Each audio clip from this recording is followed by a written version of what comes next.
again in the biology class.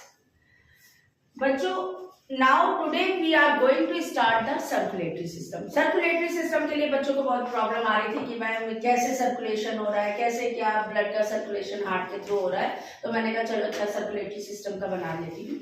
तो इसमें है तो काफी चीजें हमें बताने के लिए, पहली चीज तो यही आ रही है कि सर्कुलेटरी सिस्टम बेटा हमारी बॉडी में ट्रांसपोर्ट सिस्टम की तरह वर्क करता है। जितनी भी चीजें हैं, चाहे ऑक्सीजन को ट्रांसपोर्ट करने की बात करें, चाहे एक्सक्रीटरी वेस्ट सब्सटेंसेस को ट्रांसपोर्ट करने की बात करें, तो ये एक ट्रांसपोर्ट सिस्टम की तरह वर्क कर रहा है सर्कुलेटरी सिस्टम। और ये सर्कुलेटरी सिस्टम कंसिस्ट करता है क्या चीजें? It consist of the heart, blood and blood vessels.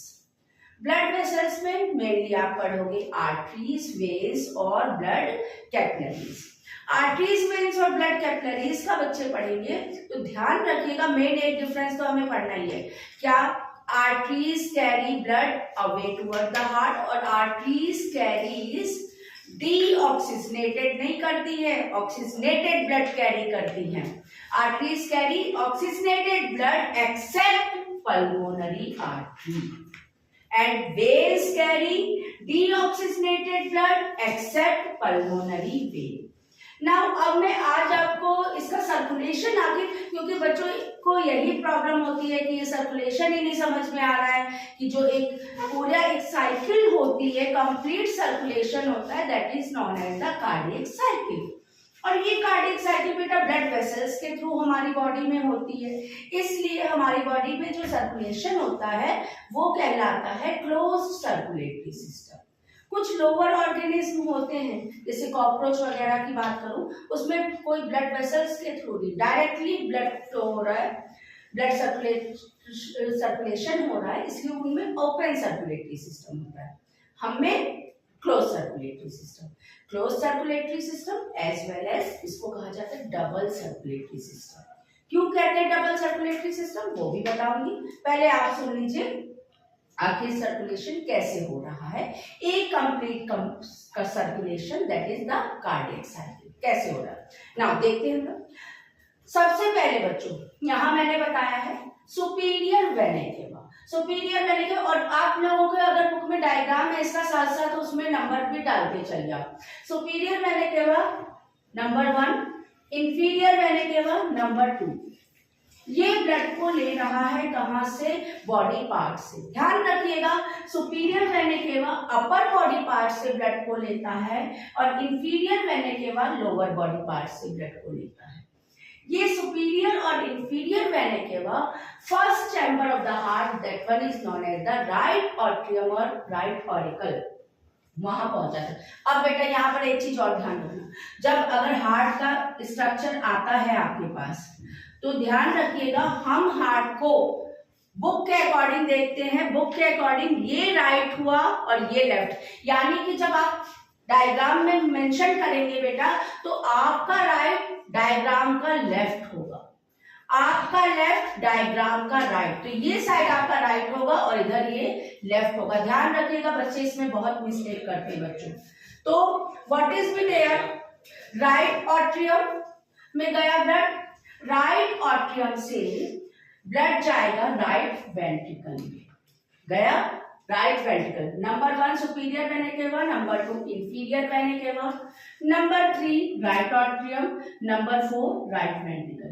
अब ये राइट ऑट्रियम और वेंट्रिकल के बीच में एक वॉल्व है। ये वॉल्व क्यों होती है? ये यूनिडायरेक्शनल फ्लो ऑफ ब्लड को कैरी फॉरवर्ड करती है, कि जैसे ही ब्लड अगर ऑट्रियम से वेंट्रिकल में गया ये वॉल्व क्लोज हो जाएगी, तो वापस पीछे ऐसा नहीं है कि प्रेशर या जर्क के थ्रू वापस फिर से दूसरे चैम्बर में पहुंच जाए ब्लड, इसीलिए ये वॉल्व होती है। That one is the tricuspid valve. ध्यान रखिएगा टीसीवी लिखा है मैंने, दैट इज ट्राइकस्पिड वॉल्व। अब ट्राइकस्पिड वॉल्व से गया राइट वेंट्रिकल में, अब राइट वेंट्रिकल से ब्लड पल्मोनरी आर्टरी ब्लड को लेकर चलेगी कहां? लंग्स में। और लंग्स में क्यों जाएगा भाई? लंग्स में जाएगा ऑक्सीजनेट होने के लिए बेटा। पल्मोनरी आर्टरी के पहले है सेमिल्यूनर वॉल, इसको कहेंगे पल्मोनरी सेमिल्यूनर। अब पल्मोनरी आर्टरी लंग्स में लेकर गए, यहां हो गया oxygenate. Then pulmonary vein blood को लेफ्ट ऑट्रियम में लेकर जाएगी, लेफ्ट ऑट्रियम में लेकर जाएगी। देन लेफ्ट ऑट्रियम के बाद लेफ्ट वेंट्रिकल में, और बच्चों यहाँ पर लेफ्ट ऑट्रियम और वेंट्रिकल के बीच में प्रेजेंट है वॉल बाइकस्पिड, उधर ट्राइकस्पिड था, ये बाइकस्पिड वॉल जिसको हम मिट्रल वॉल भी बोलते हैं, that is also known as the mitral valve. Okay, after that from left ventricle with the help of aorta that is the largest artery, aorta के just पहले भी एक सेमिल्यूनर वॉल्व है, इसको कह दिया एरोटिक सेमिल्यूनर। अब ये एरोटा जो है डिफरेंट बॉडी पार्ट्स में ब्लड को पहुंचाएगा। तो हम कह सकते हैं ना बच्चों की लंग्स में जब ऑक्सीजनेट हुआ तो लंग्स से पहले ब्लड कैसा था, डीऑक्सीजनेटेड। तो हम कहेंगे, अगर आपसे क्वेश्चन पूछे कि which side carries the deoxygenated blood, which side carries the oxygenated blood, तो right side it carries the deoxygenated blood, left side carries the oxygenated blood. Okay, blood गया डिफरेंट बॉडी पार्ट्स में, पूरी supply हुई oxygenated blood की, और again it get deoxygenated, और फिर जब डीऑक्सीजनेट होगा तो फिर अपर बॉडी पार्ट से superior vena cava, lower body part से इंफीरियर वेना केवा, ये लेकर फिर से ब्लड सर्कुलेट करेगा। और ये जो सर्कुलेशन है बेटा, ये दो तरह का, एक कार्डियक साइकिल को कंप्लीट करने के लिए दो तरह का सर्कुलेशन होता है। कौन कौन सा सर्कुलेशन है, एक पल्मोनरी सर्कुलेशन और other one is the systemic circulation. जो सर्कुलेशन बेटा आपका होगा कहां से, राइट वेंट्रिकल से, ये बता दे रही, राइट वेंट्रिकल से लंग्स, और लंग्स से वापस आया लेफ्ट ऑरिकल में, ये सर्कुलेशन आपका कहलाता है पल्मोनरी सर्कुलेशन। क्या कहलाएगा बेटा, पल्मोनरी सर्कुलेशन। यहां से राइट वेंट्रिकल से लंग्स और लंग्स से वापस लेफ्ट ऑट्रियम, पल्मोनरी सर्कुलेशन। दूसरा देखिए, from left ventricle, left ventricle से बॉडी पार्ट्स और वापस बॉडी पार्ट्स से right atrium, that is known as systemic circulation.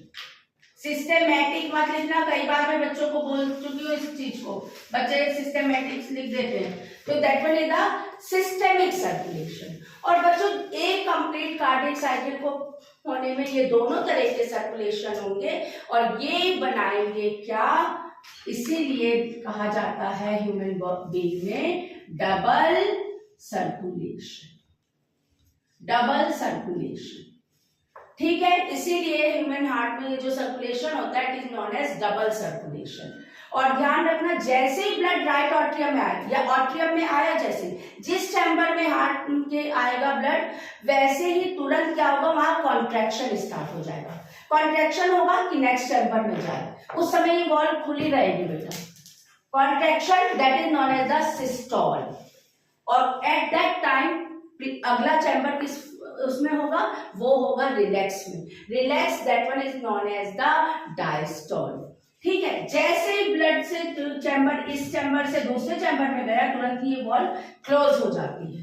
तो this one is all for today. हम लोगों ने पूरा सर्कुलेशन पढ़ा कि कैसे सर्कुलेशन हो रहा है ह्यूमन हार्ट में, क्लोज सर्कुलेटरी सिस्टम क्यों कहलाता है, डबल सर्कुलेशन क्यों कहलाता है, मैंने बताया इसमें pulmonary circulation, systemic circulation which combine to form double circulation. और एक जब सर्कुलेशन हो जाता है that one is complete cardiac cycle. यहाँ पर बेटा कुछ और बात भी आ रही है, वो भी मैं बता देती हूँ कि बच्चे पूछते हैं पल्स क्या है, that one is the stretching and relaxing of arteries with each heart beat. Stretching and relaxing of arteries with each heart beat, that one is known as the pulse. और ये पल्स भी 72 times पर minute वही होगा जैसे कि heart beat की बात करते हैं बेटा। ठीक है, पल्स हो गया, heart beat, rhythmic contraction and relaxation of the heart, rhythmic contraction and relaxation of the heart, that one is known as the heartbeat. और क्या चीज बची, और भी कुछ चीज बची हो तो मैं देख लूं बच्चों फिलहाल। और the sequence of events that take place during one complete cardiac cycle, that one is one complete heartbeat कह सकते हैं, that one is known as the cardiac cycle। तो काफी चीजें हम लोगों ने कवर कर ली हैं इस चैप्टर की।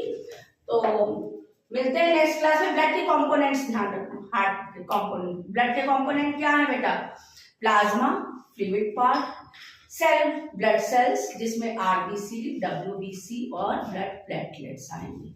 आरबीसी में हीमोग्लोबिन होता है ऑक्सीजन सप्लाई करने के लिए, WBC soldiers of the body, fight against the different body infections, then platelets जो हेल्प करेगा ब्लड क्लॉटिंग। तो काफी चीजें कवर कर ली बच्चों, बहुत जल्दी जल्दी कवर करिए, लेकिन फिर भी ध्यान से देखिएगा, ध्यान से समझिएगा, क्लियर होगी सारी चीजें। This one is all for today's class बच्चों, थैंक यू।